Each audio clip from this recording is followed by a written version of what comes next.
Productive Dentist Academy is an amazing way of kind of structuring in your head the right way to talk to patients and the right way to take better care of people, and in return, the amount that you're producing go up. Because if you're truly following what PDA is recommending, your numbers will 100% go up. It's especially the risk factor conversation. I feel like that's been so crucial in properly communication, what's needed. And it's that ultimately, I think, has been what has totally elevated our practice to the next level. You're busy, you've got a decent practice, but nobody wants to be decent. You want to be great, and you want to have a great practice. So how did the most productive, profitable dentist in the nation balance real life, work, and profits, and somehow make it all seem fun? Well, it comes down to simple, everyday practices. So grab a lunch, join us as we chat with top clinicians and influencers to discover their formula for uncommon success. Are you ready? Then it's time to explore everyday practices. Welcome to another episode of Everyday Practices. I'm your co-host, Reagan Robertson. Doctors, would you be surprised to know that you can double your case acceptance not by decreasing fees, not by doing single tooth procedures only, but by improving the way you communicate? Research shows businesses with highly effective communicators have a 47% higher total return compared to others. And the highly successful practice we are about to interview today more than doubled production from simply improving communication. Whether you are a doctor, owner, or associate, you can control your outcomes and support a seamless patient experience that has people returning again and again for your care. In today's episode, Dr. Chad Johnson and I are honored to sit down with Drs. Kelsey Meunier and Dr. Anna Adams, two associate doctors at Fuquay Family Dentistry in North Carolina. We tackle highly effective case presentation communication, increasing profit through patient advocacy, and how to elevate purpose-driven outcomes. If you've ever felt like you have a lot of science in your head and it's difficult to get patients to say yes to the care they need, you'll want to listen to this. Let's get into it. I don't know if I'm more so excited than normal, because I say, if you ever listen to our podcast, I don't know if you have, but I say I'm excited pretty much every episode. But what's really interesting, I know. For different reasons. For different reasons. And I read the pre-interview notes from Kashmir. And one, I love Bryden. So I've known Bryden McCormick for several years. Chad, you've known Bryden for a while, right? Yeah. Yep. And your stories are really fascinating. And I think what's going to resonate is the honesty that comes from, like, now I know Dr. Anna, you were, kind of quick to pick up the PDA methodology and learning different ways to communicate with patients, if I understand right. But Kelsey, you had a little bit of that skepticism out of the gate. You'd been burned, and Sure. Were you pregnant? You were pregnant when you came I was pregnant. Yes. So oh my gosh. By the time that I guess kind of to backtrack a little bit. So when I graduated in 2011, I joined a practice with a owner doctor who had never had an associate, and his expectations as to what an associate wanted was completely unrealistic. And I learned after being there a little less than a year, this was not a good fit. And I had reached out to an orthodontist friend of mine saying, hey, I think I'm going to start looking again. Do you know of anyone looking for an associate? And she was like, actually, I do know a guy in Fuquay, Varina, North Carolina, who was Bryden McCormick, and gave me Bryden's info, and we met, and he had an associate the same age as me that also wasn't a good fit. So we connected quickly, and I think on both of our past experiences, learned to kind of appreciate each other. And in the beginning of our relationship, we just practiced on doing good dentistry. We never paid attention to numbers. We never really paid attention to, what our goals were, so to speak. We just kind of did what worked. And after being there for about 3 years, he kind of got to the point where he was like, I know we're capable of more. And I know he was getting kind of frustrated with me, and felt that especially my communication skills with patients definitely had some room for improvement. And so he approached me when I was about 7 months pregnant with my first child, kind of being like, hey, we're doing this, and I need you to go to Texas. And, I'm in my third trimester, and it definitely, caused a lot of kind of a heated conversation on our point. And I had actually been with a different consulting firm in my first associateship that just created some power struggles with people. It created egos and hierarchies, and everything there was about numbers. Numbers were the only thing that matters. So I had never really heard of PDA, but was very skeptical when I heard, consulting group, coaching group. I was like, oh no, I am not doing this again. So I definitely came in with quite a bit of skepticism.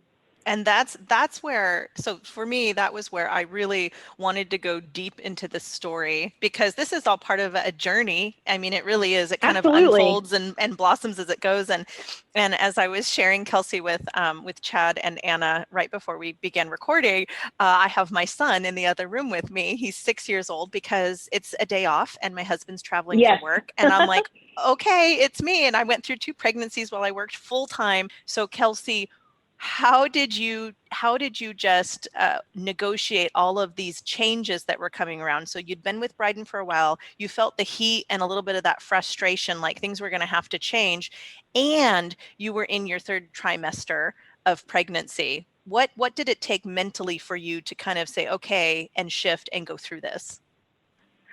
It took a lot. The first thing was I said, I don't feel comfortable traveling. I had a high risk pregnancy and I didn't feel comfortable traveling. So he kind of backed off a little on the travel portion from the get-go. But I think it was January of 2015 when I had my first phone conversation with Bryn, who's our PDA coach. And I'm sure if you talk to Bryn, she'd probably laugh at that conversation because I came in with walls up. I know I probably came across as a not very nice person to her. But I think it probably wasn't until maybe the 2nd or 3rd conversation I had with Bryn where I was like, okay, this is different. This is not about the numbers. That's not the end all be all. It's really, truly, what can I do as a dental provider to really help my patients? And truly, I mean, that's why I went to dental school to begin with, was not about numbers, was to help people. And so the PDA philosophies were something completely different than anything I had been either taught in dental school or had learned so far in my dental career. So I think it was just learning what PDA was truly about. And, slowly, one by one, I kind of took the walls down and started to really kind of integrate it into something that I now use daily when I practice. Wow. So I loved your why, going in to help people, and from that space of it, when was it realization to you that numbers were something that you were going to look at as a practice? Because I think for everyone, I mean, I can't speak for everyone. I can speak for me. Like for me, it's just, I want everybody to know that there's support available. Like if I miss one dentist that needed this help in this specific area and we could provide it and they miss it, like, oh, like what a heartbreak for that. But when you talk about money, it can get really crunchy because it's, I don't really care about Absolutely. that. It's not about that. It's about helping.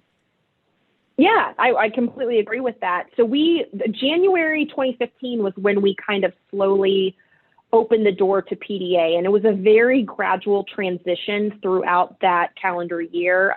First, it was just Bryden and myself talking with Bryn, and then I think it was May, when I was still on maternity leave, he had our office manager and I believe his assistants and hygienists go down to do the full PDA seminar training with Bruce and Vicky in Texas. And then our entire team, which at that point I want to say was maybe around 15 people, went to Texas in September. And it was at that point where we really were, the whole team was in. So I think it wasn't like completely diving into the deep end first. We were taking baby steps, just kind of slowly getting one team member integrated at a time. But I think that was important just because we had been practicing with the same team members for such a long time that it was, first and foremost, Bryden had to buy into it. I had to buy into it. And then once I think the team saw the commitment that we had to doing this, it got exciting. And then when Bren came for her first on-site meeting, I think that was when the excitement really kind of took off. And there was a lot of, fear and hesitation at first, especially being like overwhelmed and afraid of Bren. But now, honestly, when Bren comes to visit, we look forward to it. We truly do. All right. I have a question. And I have a supposition of the answer and I'll tell you afterwards, but I don't want to tarnish it. Why were you afraid? Okay. So with me, so my first associateship, the way that they worked it was very much this weird hierarchy system where, so as the associate dentist, my boss was actually the clinical team leader, which was the head dental assistant. And it was all very strange. And so I saw the egos that had. And so when we joined PDA, I was afraid that it was going to, create egos from people that had been at that point great team members. And I didn't want it to be all about the money. I wanted it very much to be patient-centered care, which to that point had been what we were providing already. I wanted us to just be better at what we were doing. I think that was one of the major fears. I know when we started working with Bren, doing like role playing and things like that, that wasn't something that personally made me that uncomfortable, but a lot of our, especially introverted team members, that really Sure. caused them to have some fear too. So what was it? And again, I think I know the answer because I was there in 2014. Money, absolutely. Right. Yeah. So Kelsey, what were some of those, this is a process, what were some of those baby steps that took you from a place of frozen resistance of, I'm not going to be burned again, I'm not going to make this all about money, or whatever those fears were? What were some of the baby steps that helped you kind of peel back the onion? One of the, I guess, aha moments I had was when I heard Bruce speak in Texas, and he was bringing up the fact of, when you see a patient for the first time and, their mouth has all these big, leaking, cracking amalgams, and that they need a ton of crowns. And, you want to, in your head, you're like, well, maybe I should just tell them they need one or they need two, but, whose fault is it that this is going on? It's not yours, the dentist's fault. This is the patient's fault. And when risk factors are involved, it's not the patient's fault, it's the risk's fault. It's the fact that they are very, very high functional risk. And then when you tie that in together and you take the blame off the patient itself and put the blame on the risk and why the risk is going on, to me, that was so eye-opening as to, okay, I need to do what's best for the patient. And the thing I've really enjoyed about being in the same practice now for going on 9 years is I've been able to see, okay, those, MODB amalgam or composites I did, when I was here for a year or two. Well, guess what? 3 years later, cusp broke. Now I had to do a crown. And so I've been able to track my own progress and realizing, okay, maybe, when I was trying to do what I thought was quote unquote the right thing by doing a huge composite, I ended up not doing the right thing. And the ways that I think PDA has kind of influenced me, and especially the risk factor conversation, I feel like that's been so crucial in properly communicating to patients what's needed. And it's that ultimately, I think, has been what has totally elevated our practice to the next level. A golden nugget, I think you just brought it up, but for everyday practices, something that I've now found with associates is when you leave an associateship after 1 to 2 years, you really didn't learn much. And that might Absolutely. that might be putting it down to, I'm not saying that you don't learn anything, but what you don't learn is what stuff failed at 3 years or 5 years. Absolutely. Now, every associate might not be 10 years long, but if you're booking out at Sure. 1 year or 2 years, it's just like, well, then everything worked out well. And it's like, you didn't have a year of learn because you don't learn about your composite mistakes until that 3rd or 5th year, or let's even just say your 8th year or 12th year, you start learning and seeing what happens longitudinally. And that's a very valuable thing. But associates that take off, it's just like, what a shame, because I'm going to have to clean up so I get to learn from your mistakes. You don't get to learn from your mistakes. Yes, that's very true. Yeah. Isn't it sort of it blows my mind from a patient's perspective, and all three of us on the call today are patients ourselves, not just dental patients, but health patients. It blows my mind that a doctor would be hesitant to tell me everything that they see, but it is a complicated subject because on the other side of it, I can totally see the knee-jerk response of, you're just trying to get money out of me, and sure. How complex it is, the side of communication in that. And do you feel that your communication has changed? You talked about risk factors. So how do you feel that your communication has changed with patients? Oh, completely. I know straight out of school. I was 26 years old. I was a young female. So I got a lot of pushback in the beginning. And I know I also didn't have a lot of confidence in myself. And so I was saying what I thought was best, but I'm sure in my voice, I had some hesitation. And I think patients picked up on that. But I think PDA has really allowed me to grow confidence in myself and allow me to, when I talk to patients, know that I'm communicating in a very clear, decisive way. And also just figuring out, the why behind it. And so, if a patient hasn't been to the dentist in 10 years, there's a reason because of that, and peel back those layers. And, is it a money thing? Is it a fear thing? And try and, link and figure out what is holding them back. And I think through that the confidence and just the way I communicate with patients has made, when you do all that, you look at the numbers, and my, production per hour has gone up, my treatment acceptance has gone up. And just being able to track things like that over time, it's been nice to see positive things like that be the outcome, when ultimately in the beginning, that wasn't even what I was focusing on at all. So Kelsey, is Anna a partner of yours, an associate? How's that working right now?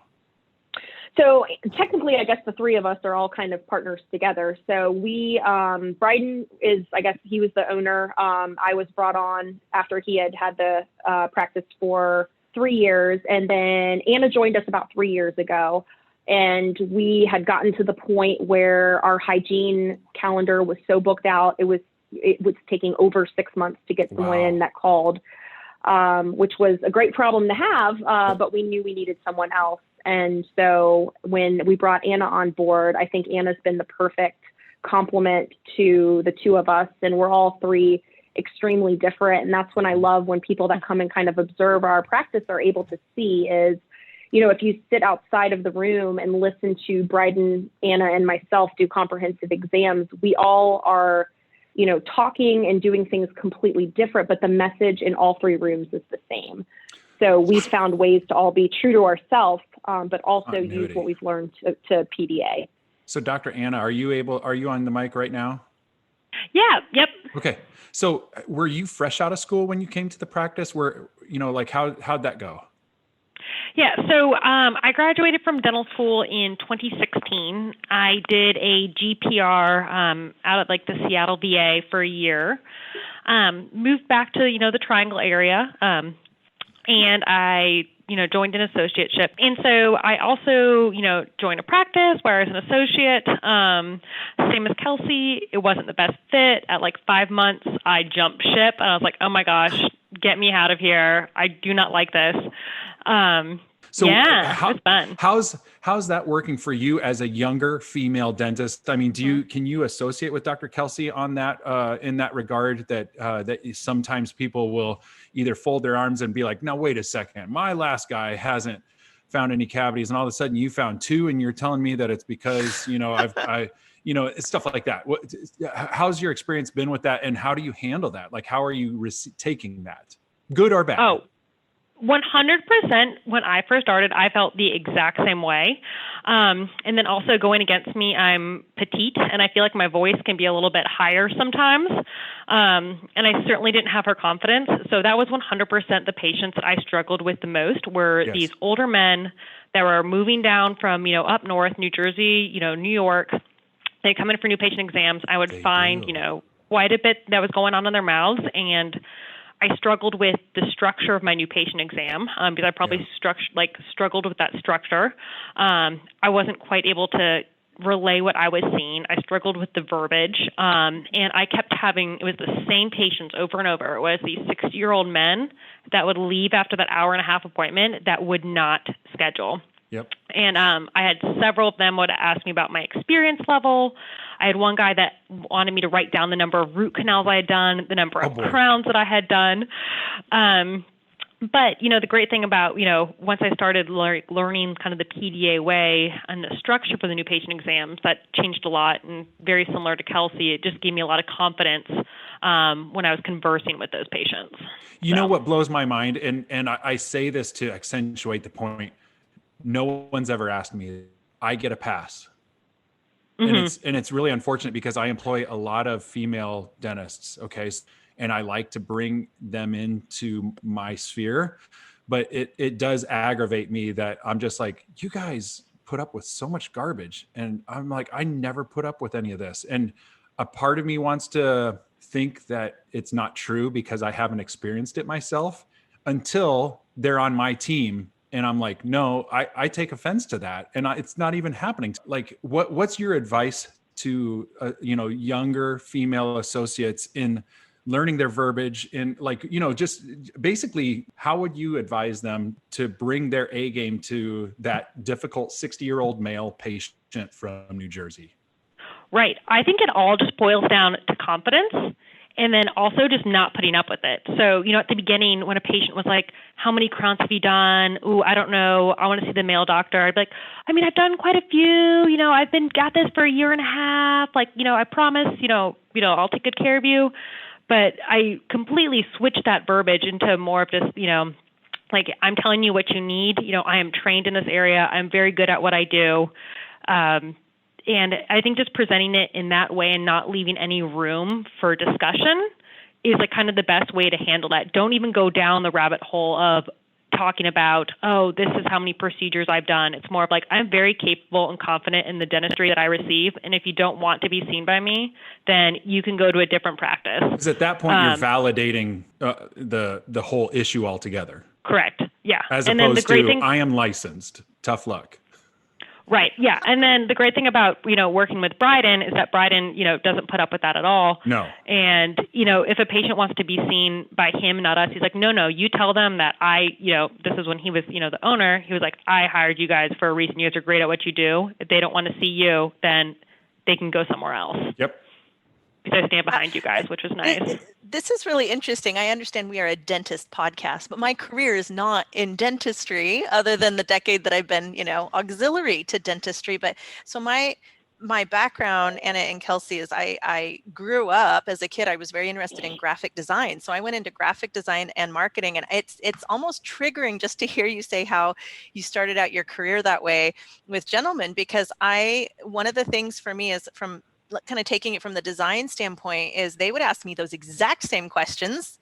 How many logos have you designed? How many brand campaigns have you done? What were the results of those things? It was very below the line sort of technical things. And I would ramp myself up, even though I was more than capable of doing it. And then I would start going into this jargon that was completely, I thought it would be helpful and showcase my expertise, and it did the exact opposite. So I would say, well, here's why we do vector design points instead of rasterizing your art. And so you can do this and you can do that. And it ended up, what I found was less words ended up being much more powerful for me. And it calmed my spirit down so that I could stand firmly and say what you said. So kudos to you for learning it that fast to graduate. And when did you graduate? 2016. 2016. Yeah. It took me like a decade easy.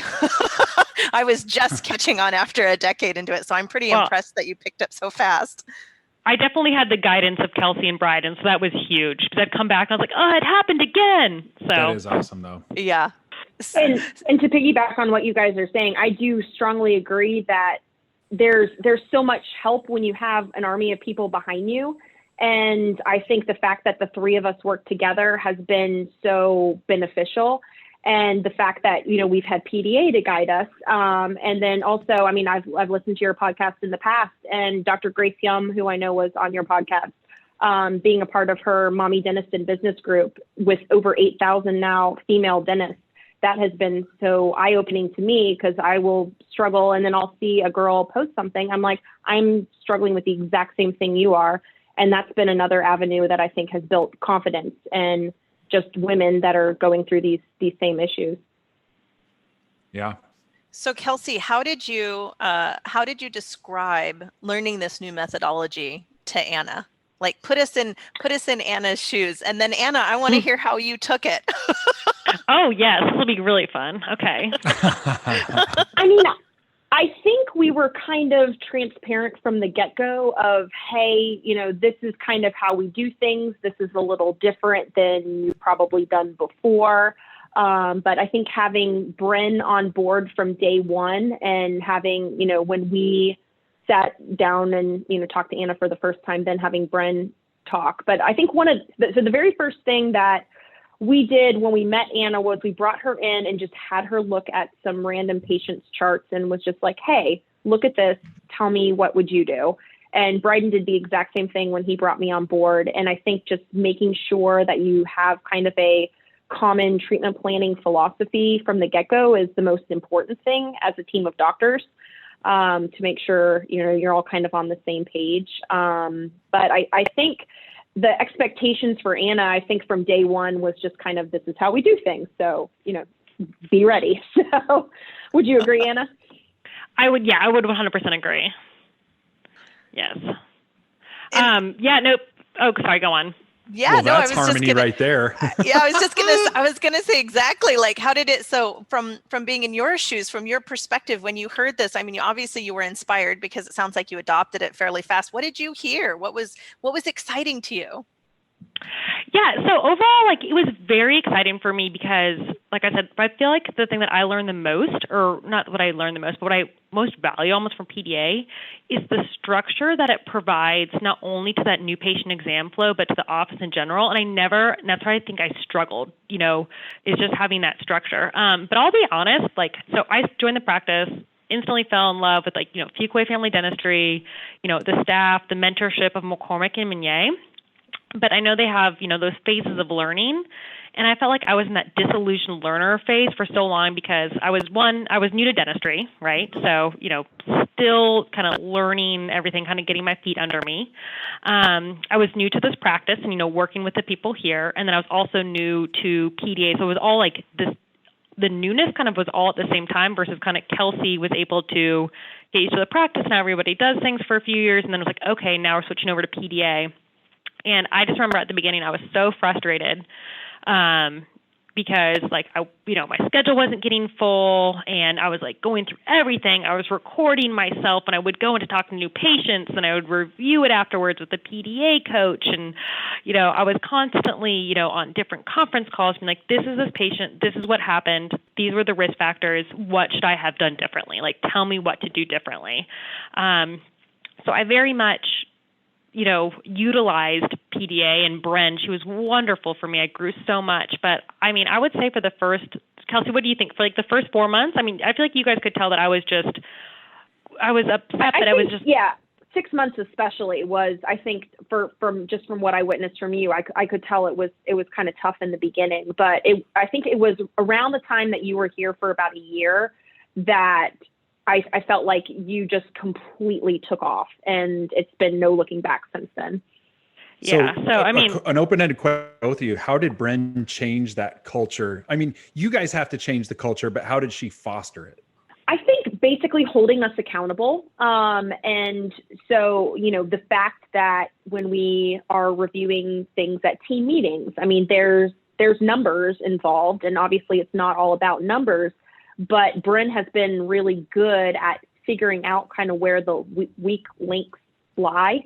And so people know, okay, I may be just a dental assistant, but, if I start slacking, that's going to cause Dr. Meunier's hourly to go down. And if Dr. Meunier's hourly goes down, that affects our production goals. And ultimately, then we don't get to do, fun bonuses and things like that. So I think that the leadership the three of us have provided, and then Bren just making sure, these are the expectations. I'm going to hold you accountable. If you're struggling, she's always the first to say, okay, where can I help you? And there have been some team members that have taken a lot longer than others to really get accustomed with the PDA philosophies and communication skills. And Bren has definitely gone the extra mile to make sure people are getting where they need to be at their own pace. Wow. Well, I love that you said just a dental assistant. So I know when I typically speak at the workshops, one of the stories that I tell is about feeling like I was just a graphic designer and I had been given a scholarship to a year-long leadership training program, and it was very intensive. And when I showed up, I had CFOs, CEOs, police chiefs, very high ranking people in different industries. And I thought, oh my gosh, this is a mistake. It's totally a mistake that I got this scholarship. I am a graphic designer. I can't, there's no way. And they said, no one is just in anything. And you can absolutely be a leader no matter where you sit within an organization. And it completely shifted my whole way of thinking, my mindset from that moment on. And I love that you pulled that in, that each person is critical. It really is mission critical to the success of the overall practice. So, tell us about how you guys are open about sharing your stats. How do you guys go through things like that? So we have, every morning we start the day with a morning huddle, which we use Dental Intel, which has been probably one of the most valuable tools that our office has utilized.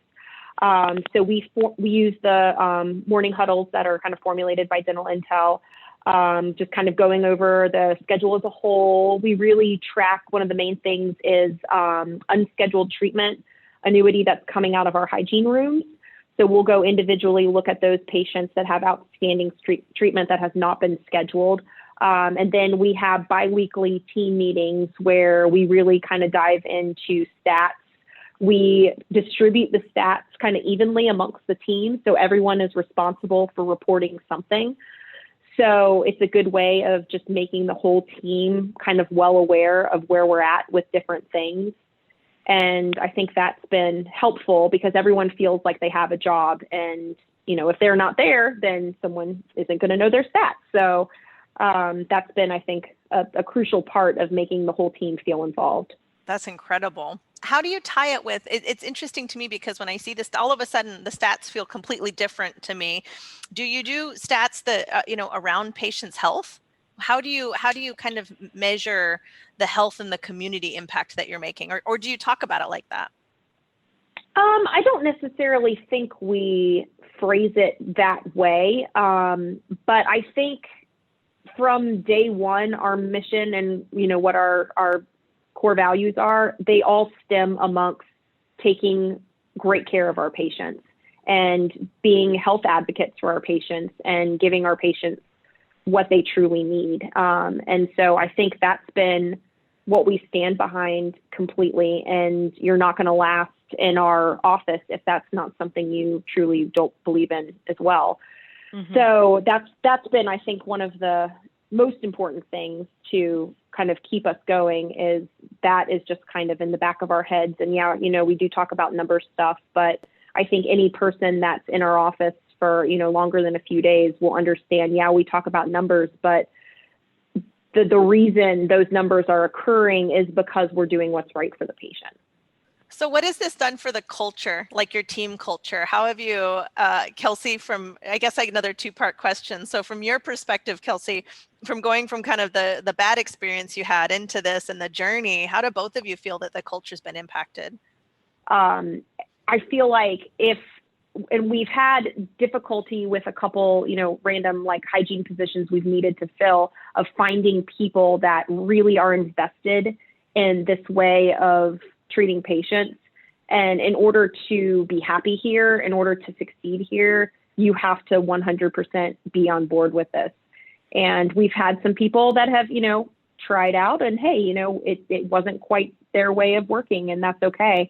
So it's been a little more difficult, I think, finding the right people. But now that we have the right people in place, it's been great for the culture. We're a happy group and we work very, very hard, but we play hard, minus the COVID times. We always make sure we do group outings and we've done fun trips together and just find ways to not only just be a work family, but to find time to have fun, because I think that's important as well.